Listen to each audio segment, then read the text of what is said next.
Hi friends, welcome to Saju's taste land. എല്ലാവർക്കും പുതിയൊരു വീഡിയോയിലേക്ക് സ്വാഗതം. ഇന്നത്തെ വീഡിയോ നമുക്ക് വളരെ പെട്ടെന്ന് തയ്യാറാക്കി എടുക്കാൻ പറ്റുന്ന നല്ല ടേസ്റ്റി ആയിട്ടുള്ള വളരെ കുറച്ച് ഇൻഗ്രീഡിയൻസ് മാത്രം വെച്ചിട്ട് തയ്യാറാക്കാൻ പറ്റുന്ന നല്ലൊരു കറിയുടെ റെസിപ്പിയാണ്. അപ്പോൾ ഈ ഒരു കറി മാത്രം മതി നമുക്ക് ചോറുണ്ണാനായിട്ട് കേട്ടോ. ഇത് നമുക്ക് 1-2 ദിവസമൊക്കെ പുറത്ത് തന്നെ വെക്കാൻ പറ്റും, കേടാവൊന്നുമില്ല. അപ്പോൾ ഇത് തയ്യാറാക്കി എടുക്കാൻ വേണ്ടിയിട്ട് ഞാൻ കുറച്ച് ചെറിയുള്ളിയാണ് എടുത്തിട്ടുള്ളത്. ഏകദേശം ഒരു പിടിയോളം ചെറിയുള്ളി ഞാൻ എടുത്തിട്ടുണ്ട്. ഒരു മീഡിയം സൈസ് വലുപ്പത്തിലുള്ളതാണ് ഞാൻ എടുത്തിരിക്കുന്നത്. ഇനിയിപ്പോൾ കുറച്ചൊക്കെ വലുതാണെന്നുണ്ടെങ്കിൽ നമുക്ക് ഇതേപോലെ ഒരു 2 പീസൊക്കെ ആക്കിയിട്ട് എടുക്കാവുന്നതാണ് കേട്ടോ. അപ്പോൾ ഇനി വളരെ ചെറുതൊക്കെ ആണെന്നുണ്ടെങ്കിൽ നമ്മൾ കട്ട് ചെയ്യേണ്ട കാര്യമില്ല, അതേപോലെ തന്നെ നമ്മൾ എടുത്താൽ മതിയായിരിക്കും കേട്ടോ. അപ്പോൾ നമ്മൾ സവാള എടുക്കാതിരിക്കാൻ ശ്രദ്ധിക്കുക.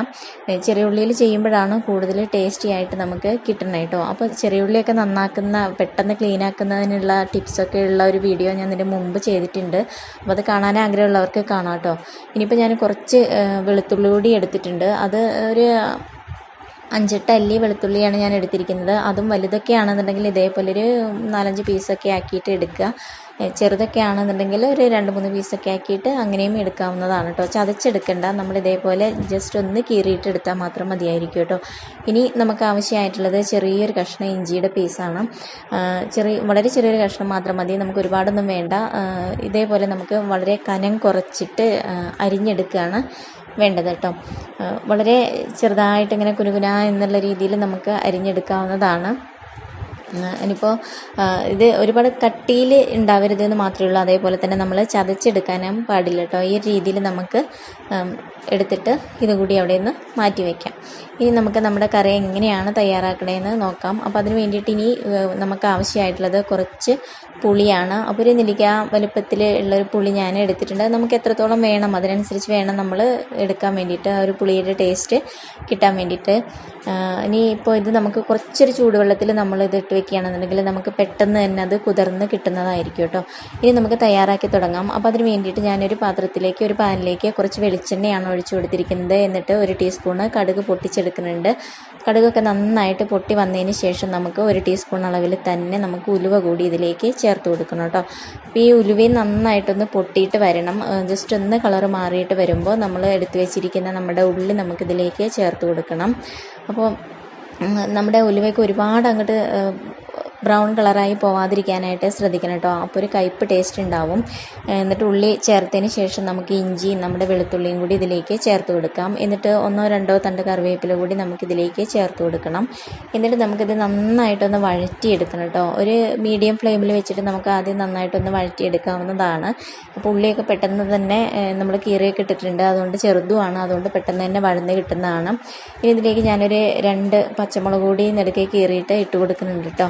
ഇനി ഇത് ഒന്ന് സോഫ്റ്റായിട്ട്, നമ്മുടെ ഉള്ളി ഒന്നുകൂടി സോഫ്റ്റായിട്ട് വരാൻ തുടങ്ങുമ്പോൾ നമുക്കിതിലേക്ക് വെണ്ടയ്ക്ക ചേർത്ത് കൊടുക്കണം.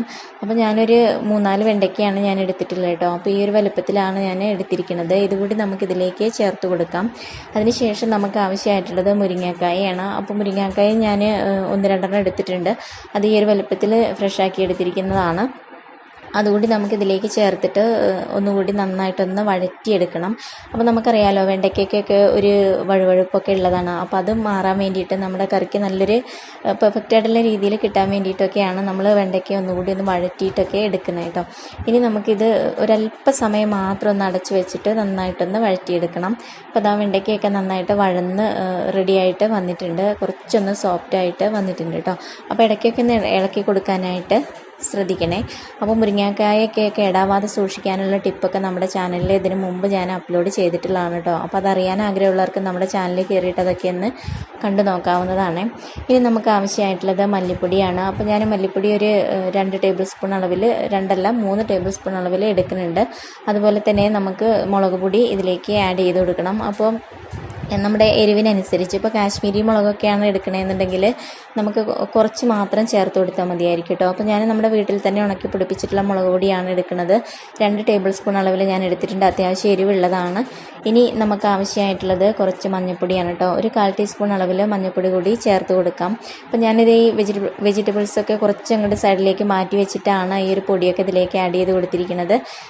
നമ്മൾ പൊടികൾ ആഡ് ചെയ്യുമ്പോൾ എപ്പോഴും ഫ്ലെയിം കുറച്ചൊന്ന് ലോ ആക്കി വെക്കാനായിട്ട് ശ്രദ്ധിക്കണം കേട്ടോ. അല്ലെങ്കിൽ പൊടികളൊക്കെ പെട്ടെന്ന് തന്നെ അങ്ങോട്ട് കരിഞ്ഞു പോയിട്ട് നമ്മുടെ കറിയുടെ ടേസ്റ്റ് തന്നെ മാറിപ്പോകും. എന്നിട്ട് നമ്മുടെ ഈ ഒരു പൊടികളുടെയൊക്കെ ഒരു പച്ചക്കുത്തിൽ മാറുന്നത് വരെ നന്നായിട്ടൊന്ന് ഇതേപോലെ ഒന്ന് മിക്സ് ആക്കിയിട്ട് എടുക്കണം കേട്ടോ. നമുക്കറിയാമല്ലോ പൊടികളൊക്കെ മൂത്ത് വരുമ്പോൾ ഒരു പ്രത്യേക മണമൊക്കെ ഉണ്ടാവും. അതുവരെ നമ്മളൊന്ന് മിക്സ് ആക്കിയിട്ട് എടുക്കുക. അതിനുശേഷം നമ്മൾ എടുത്ത് വെച്ചിരിക്കുന്ന പുളി നമുക്കിതിലേക്ക് പിഴിഞ്ഞ് ഒഴിച്ചു കൊടുക്കാം. എന്നിട്ട് വീണ്ടും നല്ലപോലെ ഒന്ന് മിക്സ് ആക്കിയിട്ട് എടുക്കുക കേട്ടോ. അപ്പോൾ ഒരുപാട് പുളി അങ്ങോട്ട് കൂടി പോകരുത്, എന്നാൽ ആവശ്യത്തിന് പുളിയും വേണം കേട്ടോ. ഇനി നമുക്കിതിലേക്ക് കുറച്ച് വെള്ളം ആഡ് ചെയ്ത് കൊടുക്കാം. അപ്പോൾ നമുക്ക് എത്രത്തോളം ഗ്രേവി ആവശ്യമാണ് അതിനനുസരിച്ച് വേണം നമ്മളിതിലേക്ക് വെള്ളം ആഡ് ചെയ്ത് കൊടുക്കാനായിട്ട്.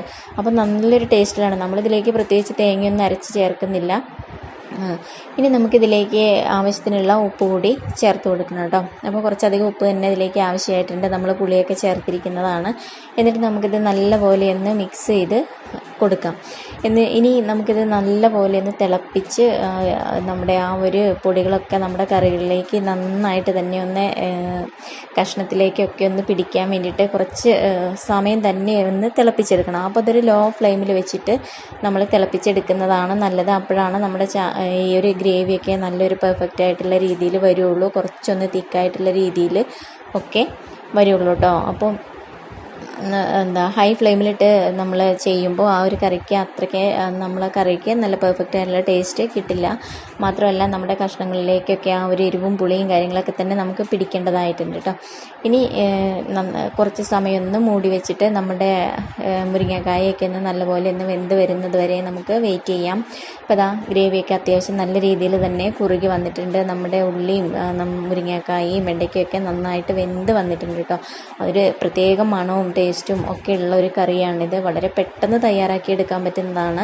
അപ്പോൾ നമുക്ക് ഈ ഒരു കറി മാത്രം മതി നമുക്ക് ചോറുണ്ണാനായിട്ട്. വേറെ പ്രത്യേകിച്ച് മീനോ അങ്ങനെയുള്ള കാര്യങ്ങളൊന്നും തന്നെ നമുക്ക് വേണമെന്ന് തോന്നില്ല. അത്രയും ടേസ്റ്റാണ്. എളുപ്പത്തിലുള്ള ഒരു കറിയാണെന്നുണ്ടെങ്കിലും നമുക്കിത് കഴിക്കാനായിട്ട് നല്ല ടേസ്റ്റാണ്. അത്യാവശ്യത്തിന് എരിവും പുളിയൊക്കെ ഉള്ളൊരു കറി കൂടിയാണ്. ഇനി നമുക്കിത് സെർവ് ചെയ്യാം. അപ്പോൾ ഇതുപോലെ എളുപ്പത്തിൽ തയ്യാറാക്കാൻ പറ്റുന്ന നല്ല നല്ല കറികൾ, അതുപോലെ തന്നെ ബ്രേക്ക്ഫാസ്റ്റ് റെസിപ്പികൾ, അത് നമ്മുടെ ഹെയർ ഗ്രോത്തിന് വേണ്ടിയിട്ടുള്ള ടിപ്സുകൾ, കിച്ചൺ ടിപ്സുകൾ, ഹെൽത്ത് ബെനിഫിറ്റ്സിനുള്ള കാര്യങ്ങൾ, അങ്ങനെയുള്ള ഹെയർ ഡൈകൾ, ഇങ്ങനെ ഒരുപാട് കാര്യങ്ങൾ നമ്മുടെ ചാനലിൽ ഇതിനു മുമ്പ് നമ്മൾ അപ്ലോഡ് ചെയ്തിട്ടുള്ളതാണ് കേട്ടോ. അപ്പോൾ അതൊക്കെ അറിയാൻ താല്പര്യമുള്ളവർക്ക് നമ്മുടെ ചാനലിലേക്ക് കയറിയിട്ട് അതൊക്കെ ഒന്ന് കണ്ടു നോക്കാവുന്നതാണ്. അപ്പോൾ ഈ ഒരു എളുപ്പത്തിലുള്ള കറി നിങ്ങൾക്ക് തീർച്ചയായും ഇഷ്ടപ്പെടുമെന്ന് തന്നെയാണ് എൻ്റെ വിശ്വാസം. അപ്പോൾ ഈ വീഡിയോ നിങ്ങൾക്ക് ഇഷ്ടമായാൽ ലൈക്ക് ചെയ്യാനും ഷെയർ ചെയ്യാനും അതുപോലെ തന്നെ നിങ്ങളുടെ അഭിപ്രായങ്ങൾ അറിയിക്കാനും മറക്കരുത് കേട്ടോ. അപ്പോൾ ഇത് നമുക്ക് എല്ലാത്തിൻ്റെ കൂടെയും നല്ല സൂപ്പർ കോമ്പിനേഷൻ തന്നെയാണ് കേട്ടോ. ദോശയ്ക്കും പുട്ടിനും ഒക്കെ പറ്റുന്ന തരത്തിലുള്ള നല്ലൊരു കറിയാണ് ഈ ഒരു കറി.